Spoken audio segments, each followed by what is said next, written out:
네, 108페이지 이제 이 부분은 니네가 지금까지 읽었던 거랑은 좀 달라. 너는 특히 인물의 색을 좀 다루다 보니까, 그리고 저작 시점에 대해서 하다 보니까, 특정한 어떤 이론이나 이런 것들이 조금 정리가 되어 있었던 기존의 글과는 좀 다를 거예요. 어쨌든 중요한 정보들은 매 문단마다 있으니 연필로 읽으면서 밑줄 그어가면서 다시 한번 체크해보도록 합시다. 이거는 문제 푸는 것도 다 가능할 것 같아. 근데 문제가 많지는 않은데 아무튼 간에 해결하는 것까지 선생님이 3분 30초 한번 줘볼게요. 네. 안녕하세요.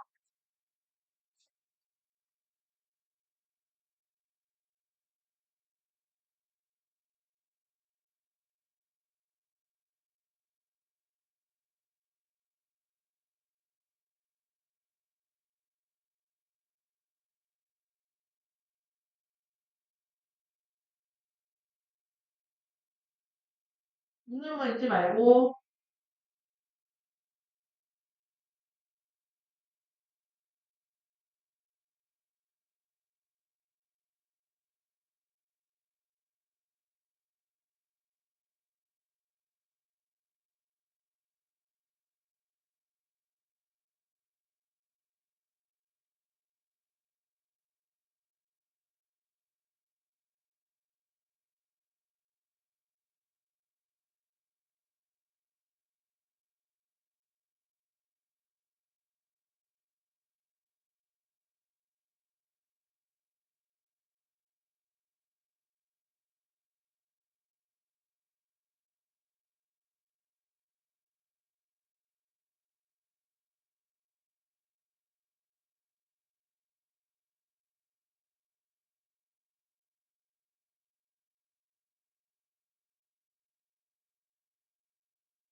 네. 문제 다 풀었죠? 네.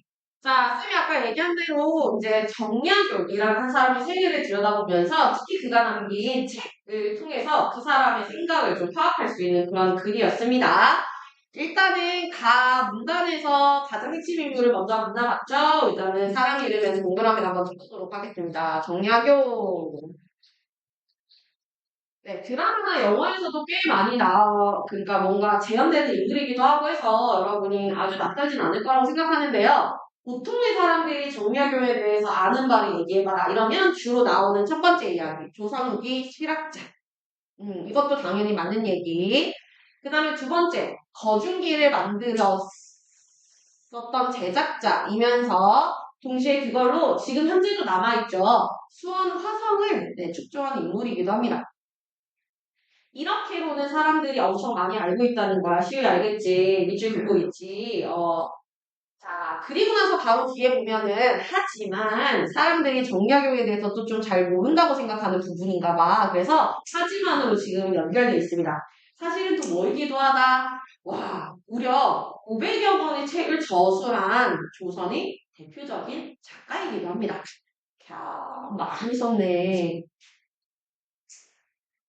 자, 그러면은 500여 권의 책을 다 나열할 수는 없지만 사람들이 그래도 이름 들어보면 알만한 책들 지금 나열이 되어 있는 바로 뒤에 예시를 좀 볼까요? 바로 칩니다. 경제, 유표, 목민신서, 흥흥신서, 여유당전서 등의 책 이게 바로 뭐가 되겠어? 예시. 네, 바로 이러한 책들이 지금까지도 고전이라고 불리면서 사람들이 많이 읽고 접하려고 하는 책들에 들어갑니다.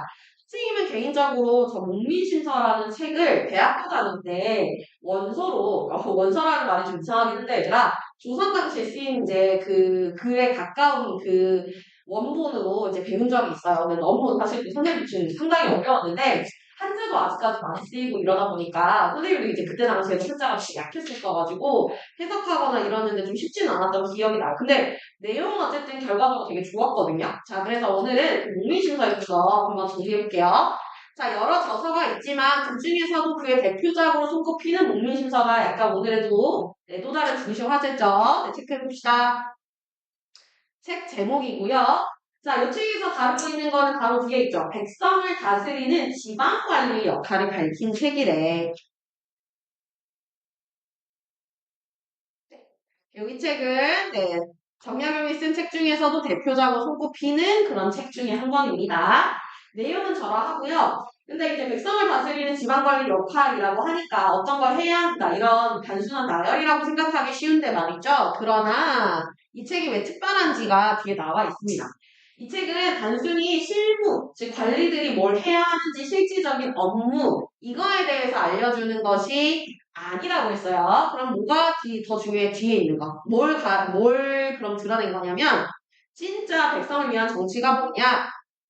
백성을 가까이서 돌보는 수령이 그 직분을 올바르게 수행하는 게 얼마나 중요하냐? 이런 것에 대해서 다루고 있는 그런 책이었습니다. 됐죠? 자, 그러면서 바로 다음에 보면 따옴표가 있네, 얘들아. 이 따옴표는 이 책에 있는 어떤 구절을 따오는 거야. 자, 책 속에 있는 구절을 따와서 직접적으로 따옴표를 써서 얘기하면 우리 뭐 한다 그래? 직접 인용한다 하지. 그럼 그 책에 있는 일부 글을 한번 봅시다. 뭐라고 있는 부분이 있냐면 오늘날 백성을 다스리는 자, 즉 저러한 뭐 수령이나 정치인이 되겠죠. 다스리는 자들은 오직 거두어들이는 데만 급급하고 백성들을 기를 줄을 모른다. 몸을 깨끗이 하고 백성을 사랑하는데 돈이 필요하지 않다라는 등의 구절들이 실제로 실려 있습니다. 이 구절을 보면 이 책이 담고 있는 내용이 바로 이러한 거라는 거. 이 책이 담고 있는 내용이 요거라는 거를 잘 보여주는 거지.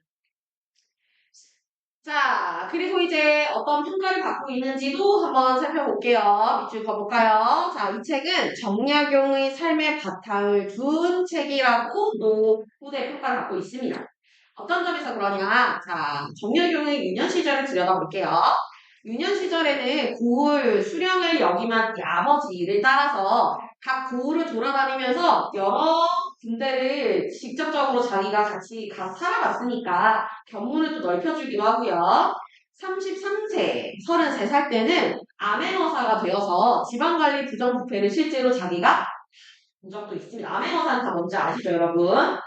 자, 그러면서 직접적으로 백성들이 얼마나 어려운 삶을 살고 있는지도 봤던 거예요. 그리고 이제 18년 동안 엄청 이 사람이 또 관직 생활도 했지만 그거 이상으로 더 오래 유배 생활했거든. 그래서 18년이라는 긴 유배 기간 동안에 또 뭐 했어요? 열심히 공부하면서 또 이런 저술 작업, 책 듣는 작업을 했습니다. 근데 그때마다 항상 늘 관심을 뒀던 건 지금 보시면 아시겠지만 항상 백성들을 가까이 두고 백성들의 삶을 실제로 봤기 때문에 그들의 삶을 좀 더 나아지게 하고 싶고 지금 겪는 괴로움이나 짓밟힘에 본인도 정치인이지만 본인도 관리였지만 공감을 해주게 됩니다. 그래서 이거를 극복하기 위한 방법을 고민했던 것이고요. 그런 의미에서는 자 밑줄 한번 그어보면 이러한 그의 삶 앞에부터 뒤에까지 봤죠. 목민심서의 내용이 단순히 어떤 정치가가 공허하게 이 가르치는 그런 내용을 담은 게 아니라는 점. 네. 바로 뭐다? 극복하기 위한 이 백성들의 어려움을 잘 공감해주고 극복하기 위한 방법을 고민한 내용이 담겨 있는 거기 때문에 공허한 그런 내용이 아니었다. 공허하다는 게 뭐야? 비어있다는 거잖아. 말로만 하는 건데 그렇지 않았다. 이런 뜻입니다. 자, 여러분 세도정치라는 거는 아마 조선시대 역사를 좀 공부해본 친구들은 아실 건데요. 네, 세도 정치가 꽤 오랫동안 지속이 됐습니다. 특히 조선 후기에. 그래서 한 집안이나 어떤 소수에 의해서 이 운영되던 그런 시대가 있었어요. 우리 조선이라는 국가 자체가. 네, 그래서 그때 당시에 이 정약용이 관직을 또 하기도 했고 유배 생활도 엄청 오래 오래 갔다 왔기 때문에 본인이 이렇게 생각한 바가 좀 있었던 것 같습니다. 자, 아무튼간에 이렇게 정약용은 우리나라의 다양한 서적, 중국의 역사책 23종에서 옛날 관리들이 백성을 다스린 자치, 어떤 자치겠어? 좋거나 나쁘거나 뭐 어떤 기록에 남아있는 것들을 골라서 정리하고 여기에 자기 견해까지 덧붙입니다. 그럼 정리해볼까? 여기에 담겨있는 거. 일단 우리나라의 다양한 서적, 그리고 중국의 역사책 23종에서 우리가 찾을 수 있었던 우리 관리들의 백성들을 다스렸던 그 자취. 네. 이게 이제 담겨 있고요. 그럼 자기의 견해까지 덧붙여요. 플러스. 네. 되어서 48권, 16개의 책에 이르는 목민신서를 결국 완성하게 됩니다. 자, 그는 맹자가 이라는 말을 백성을 부양하고 기르는 일로 여긴 것을 받들어서 백성을 다스리는 것을 농민이라고 칭하고요. 농민의 뜻이 이거네, 그러면. 밑줄. 자기의 어떤 이런 게 아니라 백성과 나라를 위하는 그런 자세를 강조합니다. 요게 아니라 이거를 위하는 자세가 됐죠? 자, 근데 혼자 그렇게 열심히 부르짖으면 뭐해. 사람들이 또 참 들어줘야 되는데 안타깝게도 이 시대가 조금 혼란스러운 시대였습니다. 당시 정치 현실이 변화할 가능성 자체가 즉 아까 당시 정치 현실이 뭐였어? 세조 정치였잖아. 네, 그러한 현실이 변할 가능성이 좀 적었을 뿐더러 유배당하고 있는 시기가 너무 길었기 때문에 직접 자기가 유배를 안 당해야 관리가 돼서 목민을 할 수가 있는데 그걸 할 수 있는 시간이 너무 적었던 거야. 그랬던 까닭에 이제 무슨 말을 붙였어? 심서라는 말을 덧붙인 거야. 심서는 뭔데? 네, 자신의 정치적 의사. 네, 이거를 마음에 둔다. 이거를 표현한 말이 심서. 그래서 백성을 다스리는 바람직한 방법이자 차마 그거를 제대로 하지 못했던 그 아쉬움과 자기의 이상을 담고 있었던 그런 내용이었다. 이렇게가 농민심서의 뜻이었습니다. 자, 그러면 아래쪽에 지문 이해로 다시 한번 정리하고 넘어갑시다. 조선의 신학자이자 작가인 우리 정약용을 한번 살펴봤고요. 대표작이 많지만 그 중에서 오늘은 목민심서의 주된 내용을 살펴봤습니다. 특히 목민심서의 바탕이 된 건 바로 우리 정약용의 삶이었어요. 그래서 시기별로 어떤 삶을 살았는지 같이 살펴봤고요. 그 다음 마지막 목민심서는 결국 정약용이 바라는 바람직한 정치적인 모습이 담겨있다. 즉 목민심서의 제목이 어떤 유래였는지 같이 한번 살펴보자.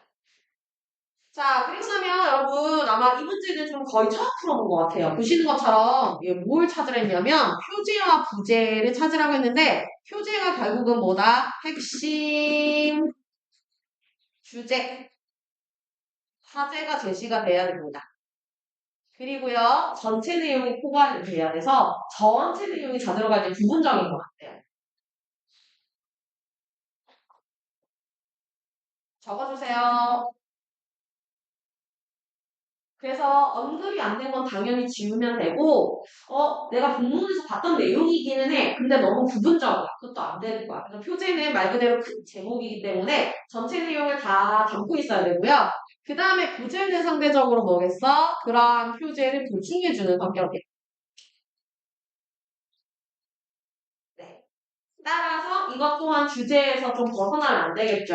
자, 그렇게 했을 때 우리가 답을 고르는 건 사실 어렵진 않았는데 나머지 왜 안 되는지 생각해보자. 1번 조선후기 대표적 실학자인 게 틀린 건 아니지만 실학자로만 소개하기는 어렵죠. 지금 여기는 작가라는 점도 중요하잖아요. 그래서 이건 너무 부분적이었다. 그 다음에 2번이 정답이었죠, 여러분. 3번은 정치적 야망이 드러난 역사적 사건이 있었어요, 여러분. 네, 표지에서 날라가고요. 그 다음에 지금은 정약용의 실학 정신에 대해서 우리가 배운 바가 없습니다. 날아가야 되겠죠? 그 다음에 조선 후기 정치인들이 교과서가 됐다면 사실 참 좋았겠지만 그러지 못하는 상황이었죠. 교과서가 되지는 않았습니다. 그래서 이것도 틀리는지 정답은 2번으로 선택하시면 되겠습니다. 나머지는 내일시 문제라서 여러분 스스로 해결해 보시면 좋을 것 같아요. 자, 이렇게 해가지고 한 인물에 대해서도 우리가 인문 지문에서 다룰 수 있다는 거 한번 같이 살펴봤고요. 구체적 책 내용도 좀 살펴봤습니다. 자, 오른쪽에 보시면 표지 부제는 한 번 더 보고 넘어갑니다. 원래 표지는 신문, 잡지 기사 등의 제목이고요. 부제는 그 제목에 덧붙여서 그거를 보충하는 소제목 같은 거라고 생각하시면 돼요. 그래서 이거를 잘 안다라는 게 결국 그 내용의 주제와 화제를 잘 안다는 거라서 잘 읽었는지 확인할 수 있어요. 네, 되셨으면 여기까지 이 세트는 진행하고요. 우리 뒤로 넘어가겠습니다. 네. 까마귀 날자 배는 왜 떨어졌을까? 네, 요번에는 인문 지문 두 번째, 네, 실제로는 여러분 책에는 네 번째로 실려있죠. 요 지문을 보면서 인과관계에 대한 얘기를 좀 해보려고 합니다. 여러분, 까마귀 날자 배 떨어진다라는 속담 들어본 적 있어요? 처음 들어봤어요? 우리 선생님이 지금 이제 어떤 학교는 내신 공부를 같이 하고 있는데 그 학교는 학교 시험 범위가 속담 100개씩 이렇게 들어가 있어. 속담을 좀 알면 쓸 수 있는 내용이 많아가지고 좋거든. 자, 여러분 까마귀 날자 배 떨어진다라는 거는 어느 그냥 우연히 네, 그 순간에 배가 떨어진 거야. 그래서 사람들이 뭐야 까마귀가 날아서 배가 떨어졌잖아 이렇게 생각할 수 있단 말이지. 근데 그건 그럴 수도 있고 아닐 수도 있어. 자, 그래서 이런 상황과 관련해서 우리가 어떤 게 좀 내 생각할 지점인지 살펴볼 수 있는 글입니다. 이거는 얘들아 좀 별도의 것이긴 한데 이게 속담으로도 있는데 한자 성어로도 있어. 그래서 까마귀 날자 배 떨어진다는 유명한 거니까 하나 적고 넘어가자. 원래 속담은 이거예요.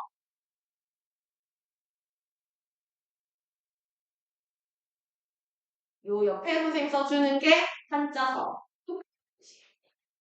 오가 까마귀 오자라서 오가 비, 날자, 이, 배가 락 떨어지는. 그래서 유명한 말입니다.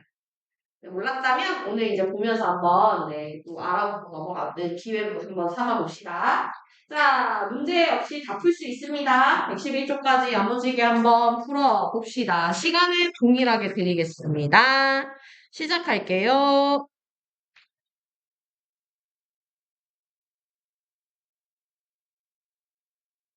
항상 핵심어 체크하면서 아까보다는 핵심어 찾기 훨씬 쉬워. 필요 없지 보면서 갈게요.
네, 여러분 다 읽으셨나요? 문제부터 다 못 풀었어도 괜찮습니다. 네. 오케이. 자, 그러면은 첫 번째 문단부터 진행을 한번 해봅시다. 자, 끊어가면서 좀 가야 되겠군요. 첫 번째 문단이 너무 기네요. 자, 어떤 일이 생기면, 끝자. 어, 우리가 지금 뒤에 봤던 내용에 의하면 어떤 일이 생기는 건 곧 결과를 얘기하는 거야. 그치? 어떤 결과가 나타나면 그러면 우리는 왜 그런 일이 생겼을까? 하고 따져보거나 어떻게 해서 그 일이 발생하게 된 거지? 라는 걸 고민하게 된대요. 지금 뭐야? 왜일까? 어떻게 일어난 일일까? 이거를 우리가 궁금해한다는 거지. 원인을 궁금해한다 이거지. 사람들은 다 그래. 그래서 사람들은 왜 항상 일의 원인을 찾으려고 할까? 네. 여기서 일이라는 건 결과를 얘기하는 거잖아요. 그렇죠? 항상 어떤 나타난 결과에 대한 원인을 사람들은 늘 궁금해하고 그걸 찾으려고 고민을 합니다. 왜 그러냐? 이게 이제 여러분 퀘스천이었잖아요. 왜 그럴까요? 네. 앤서는 바로 뒤에 있네요. 아, 그건 말이지. 우리 마음속에 어떤 일이 일어나면 반드시 이유가 있어. 라고 하는 생각이 자리 잡고 있기 때문에. 앤서는요. 이렇게 두 개도 뭐예요? 인과예요. 이런 생각을 갖고 있기 때문에 이렇게 한다는 거죠. 됐나요? 여기는 인과 파트입니다, 여러분. 네. 자, 계속 갈게요. 따라서 우리는 이미 알려진 원인 혹은 결과를 바탕으로 해서 아직은 모르는 다른 원인이나 결과를 뭐요? 추리해내고 합니다. 이런 추리를 뭐라 그런다? 바로 인과 추리라고 합니다. 그래서 좀 길지만 밑줄 한 번 더 그어봅시다. 뭐라고? 이미 알려진 것을 바탕으로 아직 모르는 다른 원인과 결과를 추리해내는 것. 그걸 바로 인과 추리라고. 뭐 하고 있어요? 지금 정의를 내리고 있죠. 쓰고 있나요? 죠. 자, 이렇게 인과추리를 하면요, 여러분. 때로는 그 결과나 원인이 잘 맞아떨어져서 인과추리를 통해서 문제를 올바르게 추론하는 경우도 물론 있습니다. 근데 바로 뭐라고 그랬어? 많이라고 했잖아. 그런 경우도 있지만, 때때로는 전혀 관계가 없는 원인과 결과를 연결시켜 추론하거나 추리하는 뭐가 생길 수도 있어요? 오류를 범하기도 해요. 두 가지가 반대 상황이죠. 자, 그러면 까마귀는 일단 못 떨어진다. 이거는 뭐에 들어갈까요? 자, 이거는 속담이 이에 해당한다고 했잖아. 이에 해당한다는 거 어디에 해당한다? 오류에 해당한다는 뜻입니다. 자, 그러면 여기에 있는 이가 오류라는 뜻이었고요. 네, 왜 그럴까? 한번 생각해 보니까 까마귀는 그냥 배를 떨어뜨릴 생각이 없어. 그냥 동네 한 바퀴 순찰해 봐 하면서 날아본 것인데 그때 그냥 때마침 공교롭게 우연히 그래 이 말에 이렇게 쓸 수 있겠다 그치? 그때 마침 뭐야 우연히 공교롭게 배나무에서 배가 톡 튀고 떨어져버린 거야. 자, 여기서 까마귀가 난 거랑 배가 떨어진 거, 이 두 가지는 그냥 동시에 발생한 사건인 거야. 그럴 뿐이지 그 이상도 이하도 아닌데 마치 까마귀가 났기 때문에 배가 떨어진 거야. 이렇게 서로 연결을 해버린다면 뭐에 들어간다? 우류에 들어갑니다. 근데 우류에도 종류가 얘들아 많거든. 그래서 결국은 뭐야? 까마귀가 난 거랑 배가 떨어진 거는 동시에 발생한 두 개의 사건이라서 별개의 사건. 다시 말하면 뭐야? 관련성이 전혀 없다는 얘기예요. 근데도 비슷한 순간에 일어났다는 이유만으로 어때요? 어떤 사건의 원인이 아닌 것을 원인으로 생각하는 거짓 원인의 오류라는 게 발생한다는 거지. 됐어요? 네, 그래서 여기도 거짓 원인의 오류가 뭔지 정의를 내려줬습니다. 이제 잘 봤죠? 자, 그러면 사람들이 바보가 아닌데 왜 거짓 원인을 결국에는 그 원인으로 생각하는 걸까? 왜 그런 오류를 범하는 걸까? 그게 이제 바로 결국입니다. 바로 뭐가 있어서 보이지 않는 원인이 있어서 발생하는 거야. 자, 어떤 사건의 원인인 것 혹은 원인이 아닌 것이 분명하게 드러나는 경우도 물론 있죠. 인과관계가 매우 명확한 경우도 물론 있죠. 근데 결과에 영향을 주는 원인이 감추어져 있어서 쉽게 알 수 없을 때도 있습니다. 그건 뭐야? 분명하게 드러나는 경우도 있지만 감추어져 있는 경우. 그래서 알기 어려운 경우도 있단 말이야. 됐죠? 따라서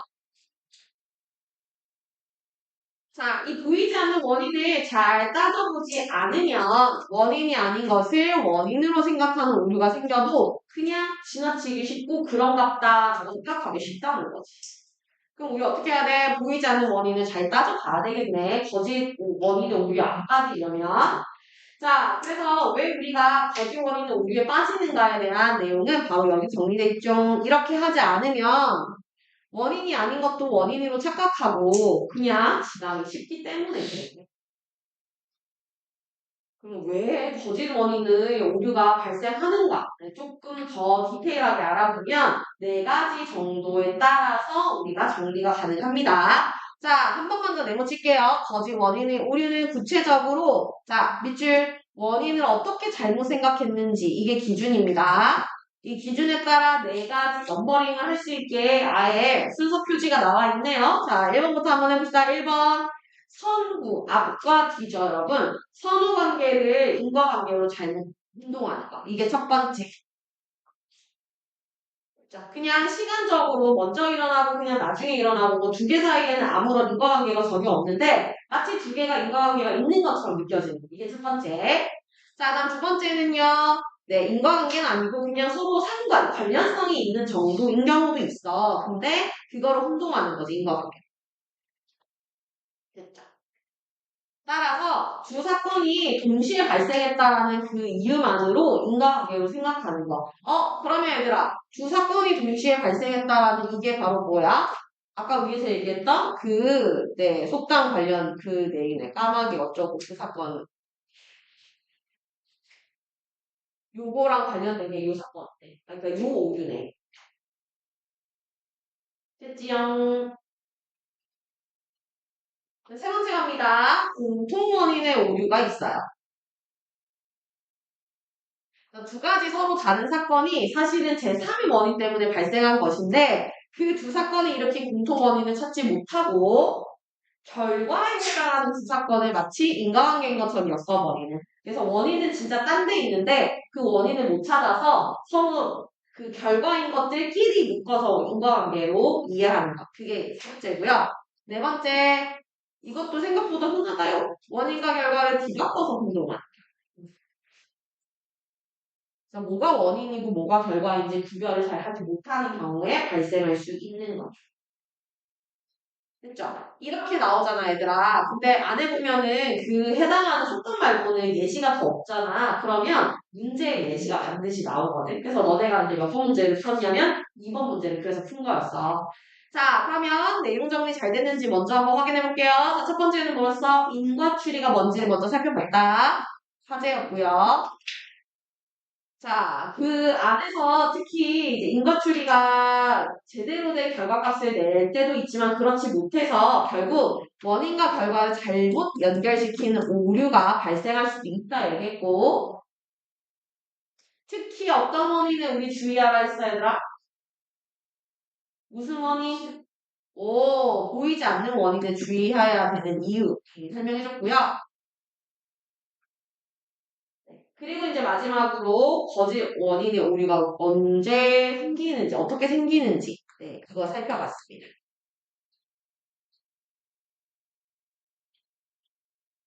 그러면 질문 다 정리됐지요?